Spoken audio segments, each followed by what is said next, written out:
Hey everyone, welcome to another episode of Transformation Time. Every Thursday, I host an episode of either Transformation Time or Behind the Scenes. My name is Diana Lizarazo, and today's guest speaker is Debbie Balfour. Now, before we get started, I want to share some exciting news with you.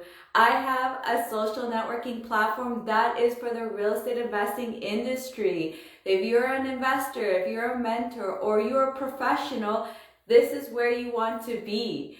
You want to be in this platform because there's just everyone's going on there. It's definitely you. If you're an early adopter, you want to see we have profiles, proper profiles. You can show your properties off. You can have a calendar. My favorite part right now is having a public calendar where everyone can put all their events on. It's just a place where you want to be. Being around all the right people, right? You want to be around the investing community. So now back to the show.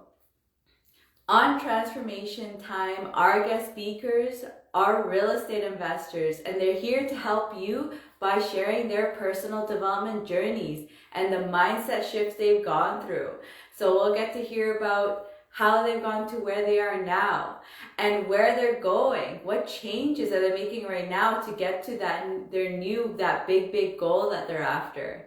So if you guys are ready, send Debbie a thumbs up. Let's send her some hearts. Let's send her some love. And let's get her on the stage. For me to get her on. Instagram is so finicky. Let's see. Looks like you're on. Hey, Hello? Dana. Oh, hey, how are you? I'm great, thank you. How are you? Good, good. It is good that we finally were able to manage to get to see my account and we could get on. Yes. How have you Thank you been? so much for having me. I'm excited to be here. Awesome. Yeah.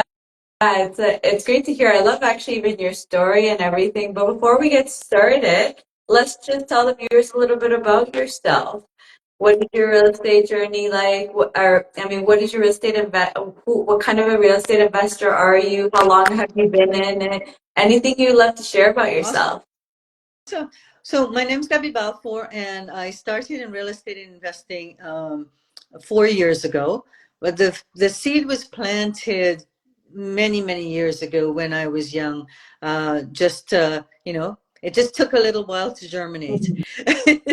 So, and so at present, I have single family homes in my portfolio. I've done a majority of them have been uh, using the BRRRR strategy, so the buy, renovate, rent, refinance part of it, and but I also use a number of different strategies when it comes to renting.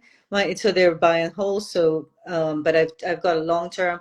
I've done midterm, short term, and now I'm going into the space of co-living. Oh, So oh, yeah, so interesting. we can chat a bit more about that later, but yeah, so trying out like different strategies depending on the market, depending on what's happening. You've got to be able to to pivot when one Right. works. So I've done a lot of that. I've done also, I like private lending whenever I have some funds there.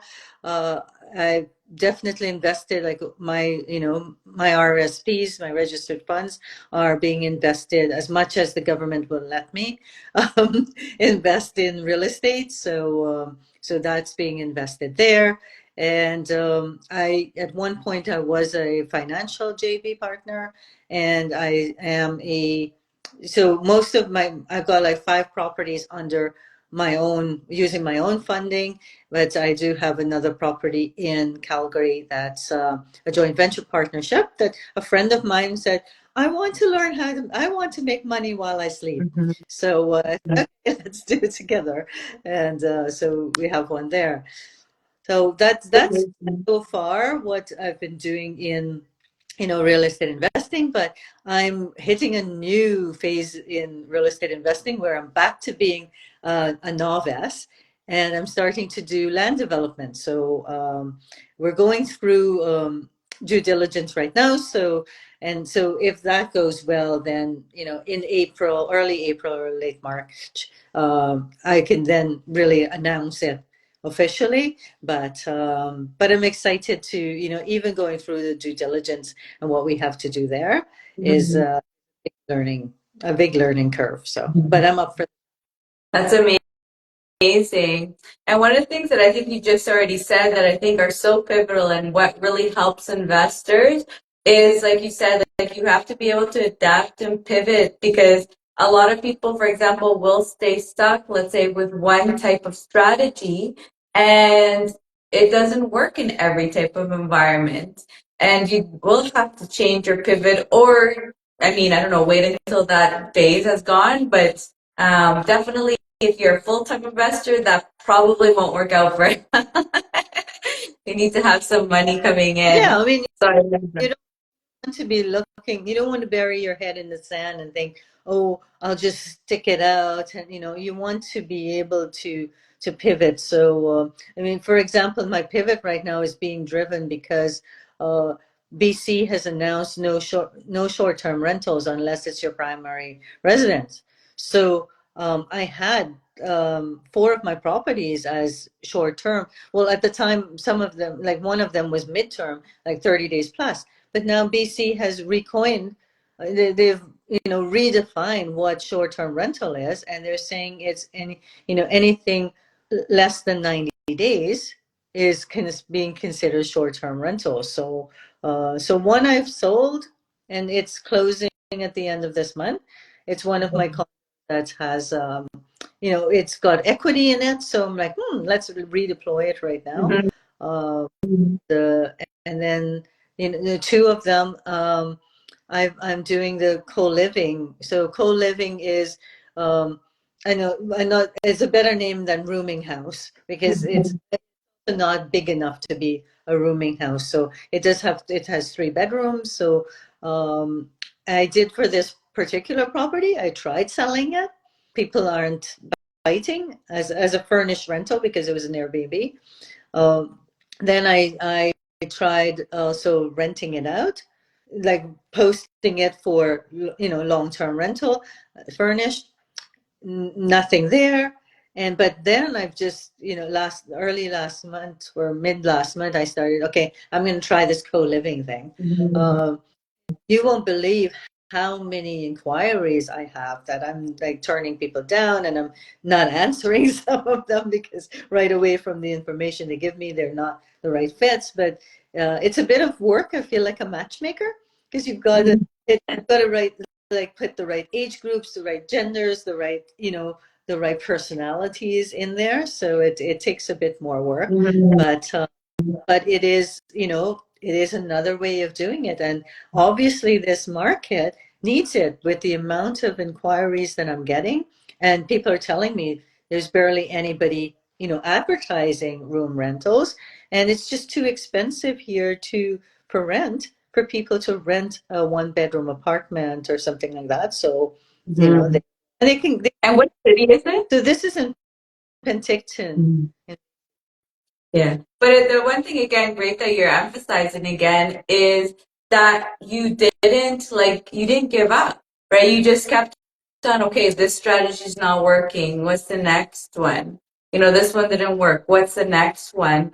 Because like that, like when the environments change, it's like you kind of just have to keep on testing it out to see what's going on and seeing like what's going to work for the area you're in. Like you said, one you're already selling, so that wasn't a problem. The other one couldn't be sold, so it's thinking, okay, I can't sell it. What's the next step? So I think that's great. And I was Now, running mhm, those ones, actually 3 strategies in parallel to try, right? So I didn't so I know that so I still have leeway on the short-term rental. So that policy doesn't change until May 1st, but I'm not going to sit there and wait until May 1st to try to do something. So I had it up for sale. I had it for long-term rental, ads. And then I have it on I had it on Airbnb. So mhm. the occasional bookings because it's low season. So I had like 3 things I was trying. And then, then now I've then I tried this room rental in there too, and the sign was still up. And then I called my realtor. I go, can you pull that sign down? That's amazing. Yeah, that's great to hear. Now I wanted to go back a bit in time, and like you said, you knew about real estate, but then really it was 4 years ago that really pushed you into really getting into real estate. What was that pivoting moment? Share us the story that made you just realize to get into real Yeah, estate, or even realize to get into it like full time, whatever pivotal story you want to share. yeah. So, so it was actually turning 50 that did it for me. You know, like I said, there's many points in my life that I thought I would love to do real estate investing, but I didn't have the knowledge, and I didn't actually seek out the knowledge. And some, earlier in life, it wasn't as readily available. Like we didn't have social media, we didn't have all these things, like didn't have anyone to help me understand how to do it. But yeah, it was like I looked at I looked at, an age thing. I doesn't bother me. Like how old I am, I'm happy to tell everybody how old I am. It Well, doesn't bother me, and I you don't reveal it at all. So, remember the first time you told me, I was in shock. so, well, actually next month I turn 55. So, yeah, so it was turning 50, and I just all of a sudden started looking at thinking, I've got 15 more years to work. It's like, oh my gosh, I don't want to be doing this, right? I don't want to be doing this one, working for another 15 years for somebody else, and working hard but then at the same time, I thought, oh my gosh, I only have 15 years. And even in 15 years, at the rate I'm going, by the time I retire, I'm going to be retiring poor. Either I retire poor or I won't be able to retire. So that Mhm. realization that pushed me into it. And then it was also my son. He wanted to be an entrepreneur. So I thought, let's go, let's go. It was Scott McGilvery was having the wealth tour. And I said, let's go listen to Scott. I had done this 3 years before, by the way, and I didn't take action. So, but, But sometimes, because, like you said, sometimes you just need something there's that one thing that puts you over for you is like that turning 50 where it just starts making you reflect on, how is retirement going to be? And probably, I'm sure, like you said, like your son coming and saying that he wants to be an entrepreneur, probably like, now you can also do it together, which is kind of nice too, learn together. sometimes it's like when and this is what I realized when, we're talking mindset, is it's easier to do, like when your why is for someone else rather than yourself, when you can realize that is what makes it stronger. That's what makes you more put action. So when I was doing it, going with my son, and and thinking about what's the example I want to set for him, what I want to help him with, that's what started. So we went to that, and then we went to the workshop, and I'd taken the workshop 3 years before, but it's also lessons learned. So I'd taken the workshop 3 years before. I walked out of there, and I didn't get coaching. I didn't, become part of the community. And I thought I could do it on my own, and I couldn't. So, Oh, hello? Can you guys hear me? Oh, can you say the last part again? It cut out for me. I don't yeah, know if it was my side or your side, but it cut out for a minute. somebody was trying to call Oh, in, was trying to dial. okay. But No problem. it's, yeah, it's, you, well, I've lost my train of thought now Oh too. no. I was saying, where was I? Well, that's okay. Oh, We can go on to the yeah, next. I was talking about coaching and things like that. So I thought I could do it on my own, and I couldn't. Right. So when I did the workshop the in 2019 with my son, there was lessons learned. So I could have like said, oh, I tried it. I've done this before. I couldn't do it. Let's, forget it. This is not for me. But I realized that the lesson learned there was that I needed help. I needed coaching. I needed guidance. And so I was like, I'm not doing this again. I'm not walking out of here. And it was like 3 credit cards later to pay for what I need. I was And like you said, your why was just so strong. And you're talking about how your why, I'm assuming with, I think that's where it cut out, where you're talking about uh, your son, right? Yeah, your son. I think that's what you're saying too about that he was your strong yeah, why. so being an example for him, helping him to be an entrepreneur. He was 19. He had just left school. He was he was he had no intention to go to university because he's of the millennium mindset that that I don't need to go to school. I Mhm. like school doesn't prepare you unless you want to be a doctor or lawyer or something like that. School doesn't prepare you for life. So so he was of that mindset, and I wanted to help him. I didn't want to see him doing a job that he didn't enjoy. I didn't want him going down that path.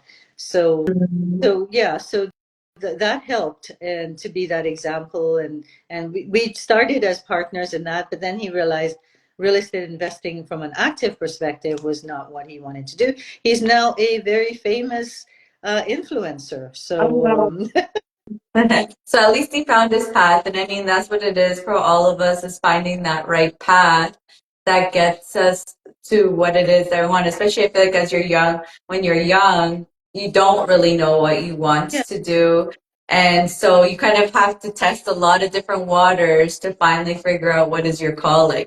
definitely. And I'm always that person, but I think as I got older, I got more complacent, right? But Mhm. I would try a job.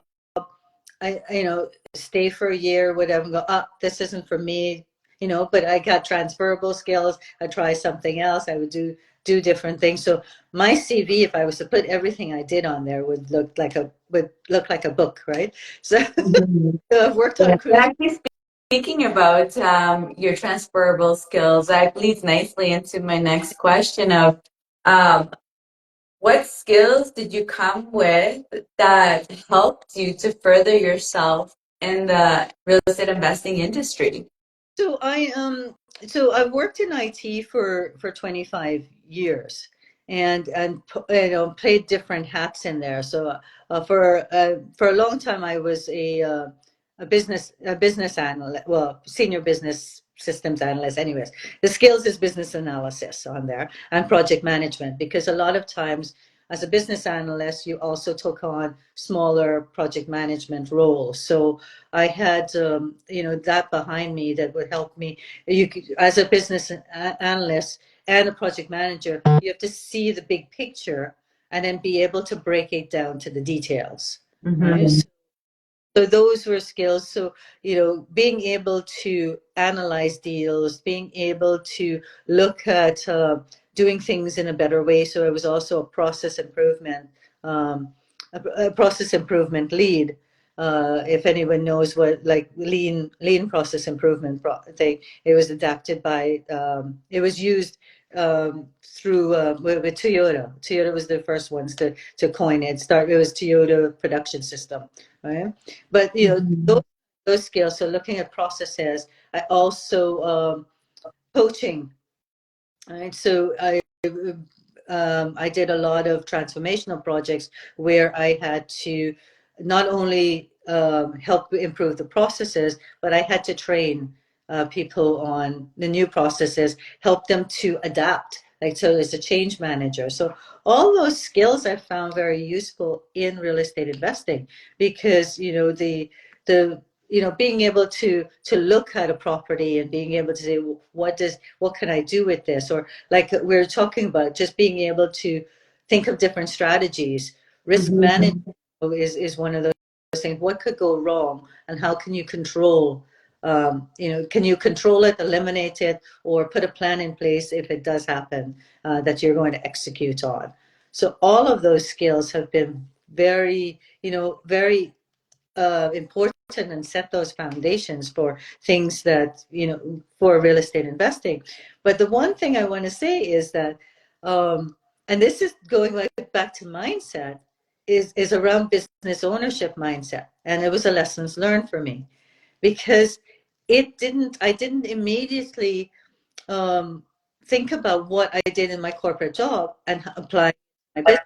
So when I got into real estate investing, I was doing it kind of like on the side, like, you know, I didn't translate what I was doing in my corporate job into here's how you need to run your business, that this is actually a business. And had I done that from the beginning, I think I could have scaled more efficiently Yeah. and be more time more than anything, right? Yeah, I love that you said that because that is very true. A lot of us think, for example, also just find it, I think, scary to go into something new because you think you're starting from base zero again. And you're just like, oh my God, all this learning, all this stuff that needs to happen. And a lot of us don't realize, oh, we have some skills that help us not start from zero, but maybe we're starting from a level three. You know, just because we don't know like how to analyze the property doesn't mean we don't know other skills that will either get us to learn quickly how to analyze the property, or for example, maybe in the other direction where it's maybe you're amazing at sales, you're amazing at talking to people, making those relationships and finding those people that can actually do the analysis and you're helping with other parts, fundraising or whatever that may be. Exactly. Especially if you're going to go into, you know, go outside of self-funding and go into joint venture partnerships. It's really important to draw on those skills, and because you want to, especially if you're just starting and you don't Mm-hmm. experience, but you do have experience. Even moms, you know, a lot of moms are like, you know, oh, I haven't had a job before or this, and I'm like, have you done hearing? What did you do there? Were you like a lot of moms are organizing things, and they don't realize that in your day as a parent, you're doing project management. You're figuring out course prioritizing things, getting everybody to their activities on time. You know, like planning all of those things, all the maintenance in your homes, all Mm-hmm. you know, those are skills you have, and so don't sell yourself short. Like I really think about you know, skills from every different aspect. What's your hobbies? What skills Mm-hmm. do that hobby? You know, are you doing volunteering? What's your full-time job? What has been your roles in the so for instance, you know, the I've said I've been doing short-term rental. Once again, that draws on skills I had back when I was young. I used to work on cruise ships. I used to work on hotels. You know, I used to work in restaurants. So that, you know, giving those guests the best service and providing that were skills I had, you know, from the past. And now you can use that, I can use that in, you know, short-term rentals. 100%. Completely agree. And that's one of the reasons actually I love the show, or one of the reasons why I came up with this show is one, I mean, we do have to accept change because a lot of people don't, and is accepting that change because good things are coming. But it's also that part of knowing that you're not starting from a zero. Because I think also accepting change when you think you have like zero, like Yeah, nothing, I think even makes it more daunting. You know, where it's just like, oh my God, you know, something that I have no idea about, but it's like you do have an idea. And it's just because you don't know that area that it's very scary. But then if you start picking up those skills, or like you said, especially like if you want to start running real estate as a business, you have so many business skills that can help you. And like you said, you started that from the beginning because no one talks about this. You know, you everything you come into real estate, it's only talking about the property only itself. It's not talking about, yeah, sorry, you wanted to go on? yeah, only strategies. Only That's mhm. strategies. 100%. Yeah. So so now going on to we know what your big goal is. So your goal is for retirement to be able to retire at 65, and feel free to add on to what that looks like for you. But also, what changes are you making right now to get to that big goal that you have? Well, to be honest, my goal was not to have to work until I was 65. And I actually now a full-time real estate investor doing what I enjoy. Before I was before I'm even 55. So last year, I got it because I was laid off, by the way. But Sometimes it just comes to us, right? it was nice because I had this goal actually in mind. Like the fear of having to go until 65 was what pushed me into this. But I always had this goal of freedom 55, right? Mm-hmm. So last so I planned on quitting my job at the end of last year of 2023 or early this year, and but if I quit, I was not going to have anything, right? So I kept manifesting getting laid off. I kept saying, "Oh, it'd be great to be laid off." And I spoke to my boss about that, and she said, "That's not going to happen, Debbie. They fought for your position, for your headcount for this position. It's an integral position." Uh, but but then, last year, TELUS decided to start laying off 6,000 people, and all the people that were laid off were people with tenure, right? So I got packaged out, and at first it was a shock. Like, although I wanted it, when I heard it, I thought, "I'll take it." And then I had to like talk to my as I'm going through speaking with my leader about being laid off. I went through different emotions. At first, it was like, I was upset, and I'll explain a bit why I was. So I was upset, and then I went to this. I talked to myself in my head, Debbie, what are you upset about? This is what you wanted.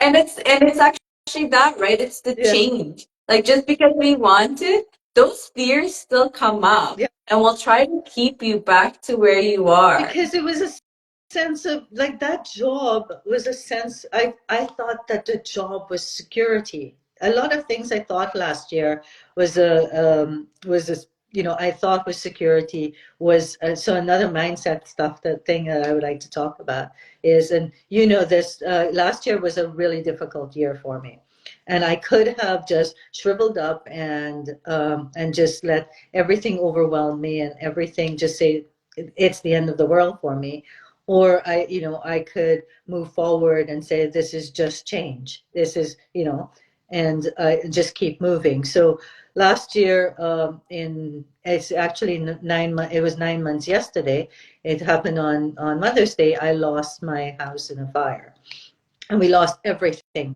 that we own.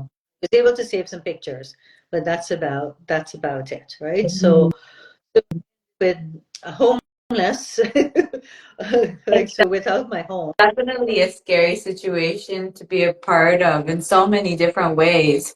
Yeah, definitely. So the home that we lived in for 22 years was no longer there. All of the things that I had in there that were memories that I had, built over time, all of those, and it threw me for a loop for about a month and a half, 2 months. I was, suffering from anxiety, overwhelm, all these things, crying a lot, and then I'm a very self-aware person, and also I'm a very positive person. So that's not me. That wasn't me at all. So I had to understand, why. And I associated security with these material things. And I had Mhm. security is like you still have your knowledge. You still have your family. That's the most important thing. We all got out of there alive. Nobody was hurt. We were together, and and I still had my community, my friends. I had all these people I could depend on, that were out there rooting for me, helping me in any way, shape, or form. So, that is a sense of security. And then, but still after this happened, I wanted to quit my job at the end of the year. And then all of a sudden I thought, oh, well, my job is security now that I've lost my home and all the things I'm having to go through with the fire. Like I have to purchase everything in advance, which is, I mean, thousands and thousands to replace things that I had, and then wait for the insurance company to pay me. Mhm. But no, I need my job right now. But then when I lost it, I had no choice, right? Mhm. I had a plan. because I wanted to quit. So I did have a plan. Um, and so I had my real estate investing happening there. And did I have enough cash flow to replace my salary? No, right? Mhm. Already been in that mindset that what else can I do? I don't want to wait until keep working until I'm 65 to build up like the cash flow from this thing to, okay, now I know I can retire, but I don't want to wait until I'm 65 to do that. So I had a plan that I could sell a property that had equity with enough with that money in it that would replace my salary if I needed to, and then I could, if working full time on real estate for a year, and I also planned my coaching business, was not planning that on. So those two, if I did that for the year, like just without the distraction of a full time job, like I could achieve my goals of being able to create that cash flow, or I have registered funds, right? That if Mhm. I'm not having a salary, then I don't have to worry about the big tax hit on that. And Mhm. the registered funds weren't going to make me rich. I'm not going to be rich off of that. So why not take that out and create my own retirement savings by creating my business and working hard for myself instead of building a corporation's dreams. I build my own dreams. So I had that plan in place, and you don't have to quit your job as soon as you decide you want to be a real estate investor. I think, but you can use your job as knowing that that's your catalyst. Mhm. Like, so let's plan to how can I use that salary right now to get mortgages, right? Those kind of things, and then have a plan of your business plan in there so that you can execute on it when they so. But now I get a package too to live off of for while I build this, so it's bonus. But yeah, these things. Exactly. That's great. Yeah. And it's so good. And it's funny like that. And sometimes you need drastic changes or drastic things to happen to just force you to change. Because I feel you. I was actually, well, in my situation, I was able to quit my job if I wanted to. But I can tell you, my fear was a lot that or it's just, I was also like making, with like, imagine like doubling my salary. It was like it was just, it was, I don't know, I just really liked it. So for me, it was actually very hard. And I had a very similar thing happen. I wanted to quit because I met my goal. And my goal was like, once I matched my salary, I'm out. And I had matched it. I think I was already probably like 6 months in or longer that I was actually even my consistent salary was already matching. And I was also making other money. So I was pretty well off at that time where I was like, I could quit, but I didn't do it. And actually it was, my goal was my goal yeah, well, my goal was like, I wanted to leave my job. But the other thing that was funny for me was that I didn't want to lose that money that you get when they lay you off. And by chance, literally by chance, it happened within a year. For me, it was all of a sudden all the heads, the CEO and who that she managed, all those people disappeared, and then all management got changed completely. And then from there, it was my application that I was designing, and we were actually literally 2 weeks to go live. We had purchased the license. We were ready to go live, and they say, okay, we're doing a change, we're not using the system anymore, and we're going to go into this new system. And that's when I was like, oh my god, it's happening. And then it took a year after that, though, almost like 8 months, and then finally I was let go. But it was just very interesting because I always wanted to get let go. Mm. I just wanted to get packaged out because I knew I'd have, kind of like what you're saying, I'd have a good amount of money. And I'm like, I worked hard for that money. I'm like, I deserve it. But like we look at it as coincidence, but I don't know that it is. I feel that we've manifested that because we wanted it so much that we've manifested it. And, and the energy that we send out there, it comes back, and it's, all the stars align. I So, completely agree with it. You know how funny that is? You know, my previous job before that, I was also let go. I was also packaged out. And it was like the same, this mentality of like, I'm ready to make a change. I'm ready to like settle down, be more of a 9 to 5 because I was in consulting and it was very like high intense, like lots of clients and things like that. And then all of a sudden I just started getting interviews with people and I was like, okay, I'm going to start looking for a job. And then as soon as I got the job, they asked for referrals. And I'm like, oh man, once you ask for that, like, I will get let go from that company. So I'm like, are you, like, I was like, I don't want to give it if you're going to just let me go. Just because I know how it works, because we deal with very, very sensitive data in that company. And so it was one of those things like if you go to another job or there's something wrong, like you get let go that day and you're still paid your 2 weeks, but you let go because of the sensitive information. As soon as those referrals, I asked for referrals that evening, I was let go and I thought I wouldn't get anything. I still got packaged out because they let go of me and I didn't quit. So it's very it is. I also believe the same thing as you. I think like I wanted to get my money. Same thing. I was there for many years. That one I was there for 6 years. So I knew I'd get a good chunk of change, and I was just like, I want to just get packaged out from it and take advantage of that. Like get that money I earned for it. I worked so hard for it. everything happens at the right time. So, this is something that, don't beat yourself up. We look back, I know everybody said, what would you do differently, in real estate, right? And everyone's earlier, right? That 100%. everyone started saying, like even the 19-year-olds say, I wish I'd started 15, kind of thing. Everyone, so true. Everyone says that, right? Everyone always says they wish they started sooner. Just start now.